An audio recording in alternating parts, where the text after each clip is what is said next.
Welcome to News Edge, your sharpest source for daily headlines and deep dives. If you're new here, don't forget to hit that subscribe button and stay ahead of the curve. August 14, 2025.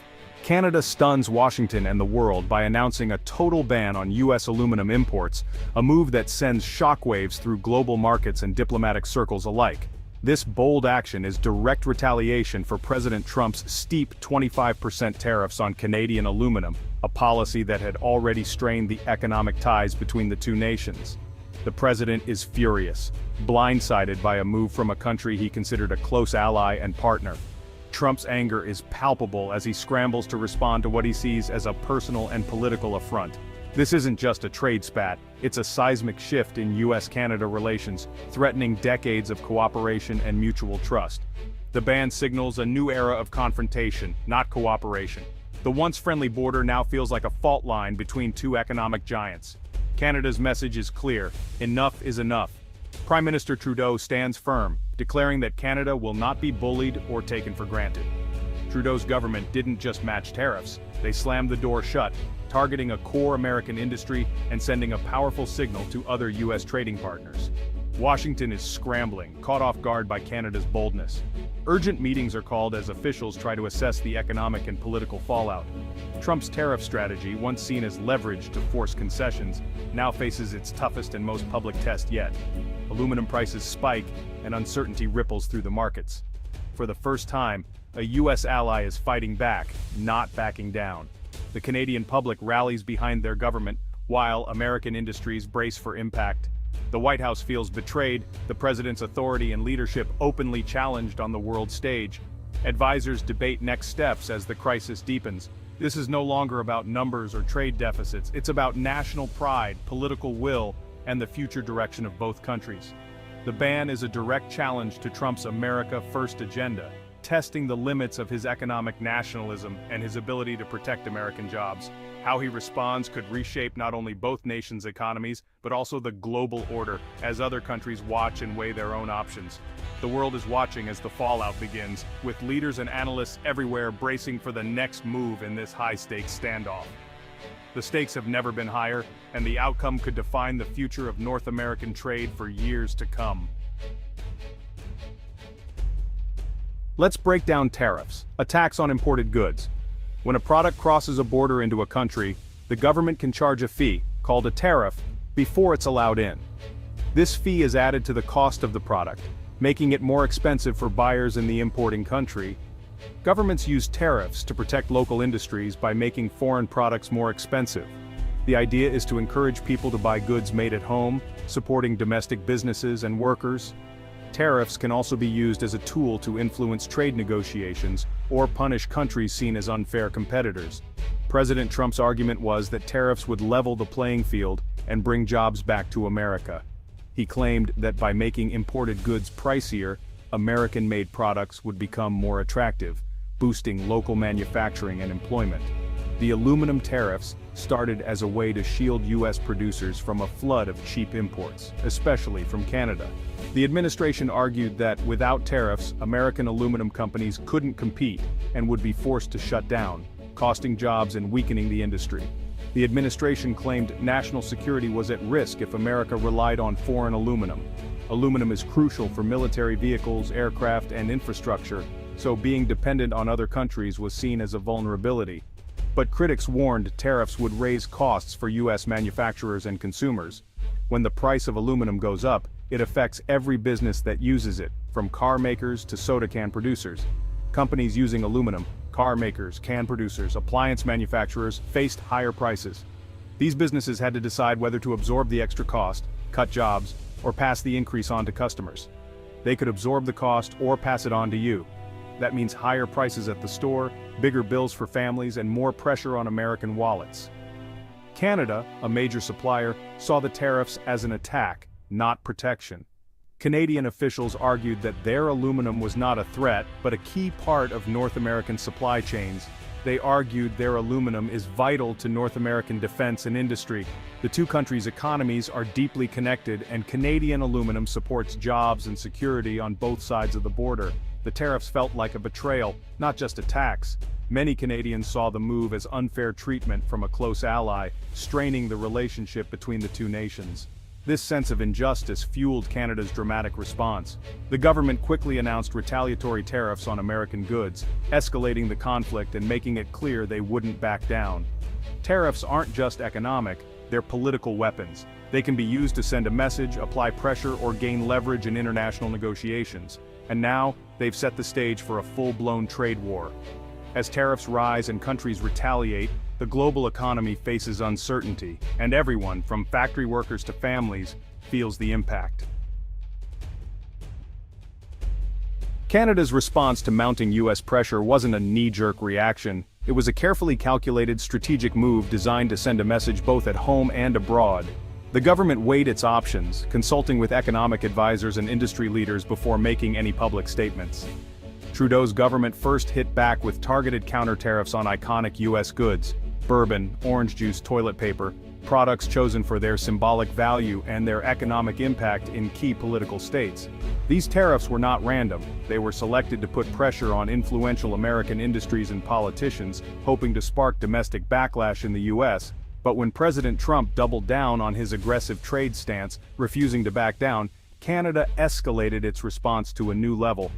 The full ban on U.S. aluminum imports was a last-resort power move, signaling that Canada was willing to take significant risks to defend its interests.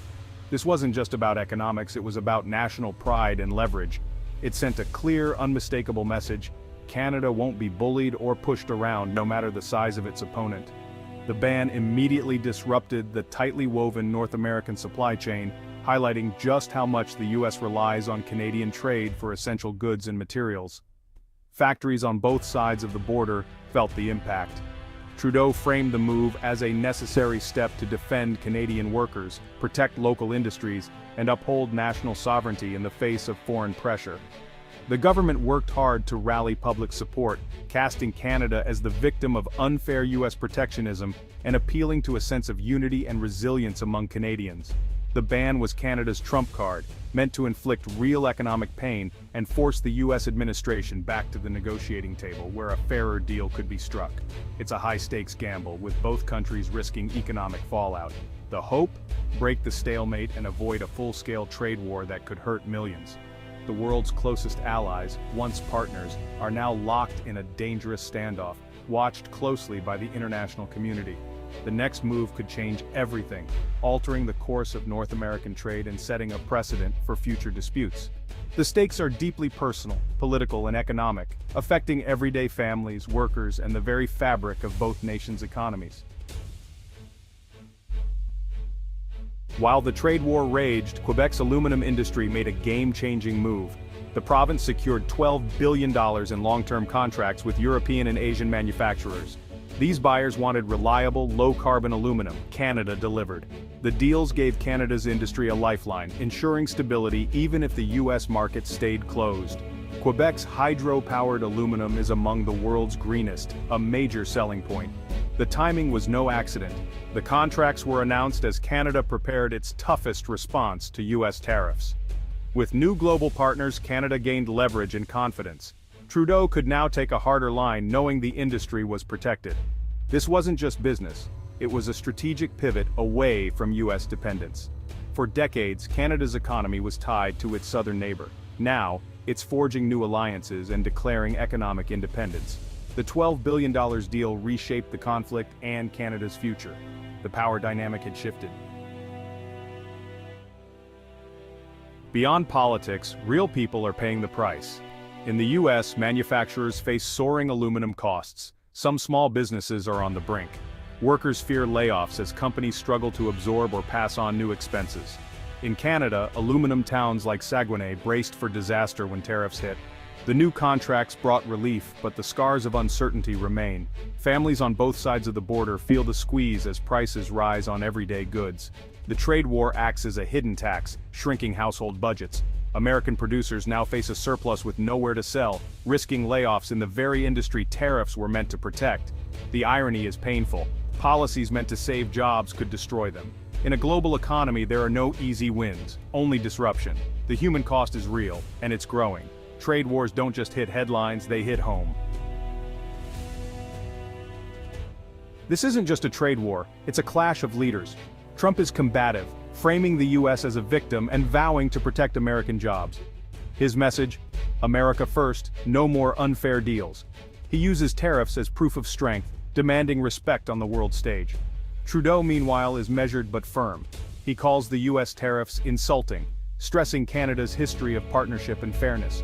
Trudeau's message: Canada won't be pushed around but seeks reason and cooperation. He highlights the shared jobs and prosperity at risk, appealing to both Canadians and Americans. The leaders' starkly different styles have deepened the divide. Their words fuel the conflict as much as their policies. The world sees two allies, now adversaries, locked in a battle of wills. The outcome may hinge as much on personality as policy. This trade war hits your wallet. Aluminum is everywhere: cans, cars, appliances, bikes. With tariffs, companies pay more for materials, and you pay more at the store. Automakers warn new cars could cost hundreds or thousands more.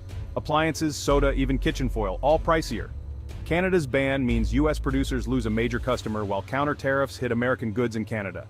Shortages and delays ripple through supply chains, raising costs further. It's a hidden tax on families. Your dollar doesn't go as far. Inflation creeps in, making groceries and big purchases more expensive. The longer the dispute drags on, the more everyone feels the pinch. Economists warn, this could slow growth and threaten financial security. Trade wars don't just hurt businesses, they hit every household. The pain is real, and it's spreading. The U.S. Canada trade war is wreaking havoc on supply chains. For decades, goods flowed freely across the border. Now, everything's jammed. A car part made in Ohio, assembled in Ontario, then shipped back? That system is breaking down. Tariffs and bans create costly delays and bottlenecks. Auto plants, aerospace, construction, entire industries are disrupted. U.S. factories can't get Canadian components, Canadian buyers are cut off from U.S. aluminum, surpluses pile up, production slows, and jobs are at risk. Businesses scramble for new suppliers or consider moving operations abroad. The uncertainty is toxic. No one knows how long this will last. Investment stalls, hiring freezes, and growth slows. The ripple effects reach far beyond aluminum. The chaos is real, and it's only getting worse. The U.S. and Canada are at a crossroads. Will the trade war escalate, or will cooler heads prevail? The stakes: millions of jobs, economic stability, and the future of North American partnership. Trump could retaliate with more tariffs, deepening the crisis. Or the pain on both sides could force a return to negotiations. Canada's bold moves and new contracts have shifted the balance. Political pressure is mounting in key U.S. states. A compromise could see tariffs eased in exchange for export limits. Both leaders need a win, but trust is badly damaged. The world is watching. Can these neighbors find common ground? The alliance has survived before, but never faced a test like this. The next chapter will shape the continent's future. The outcome is uncertain, and history is being written now.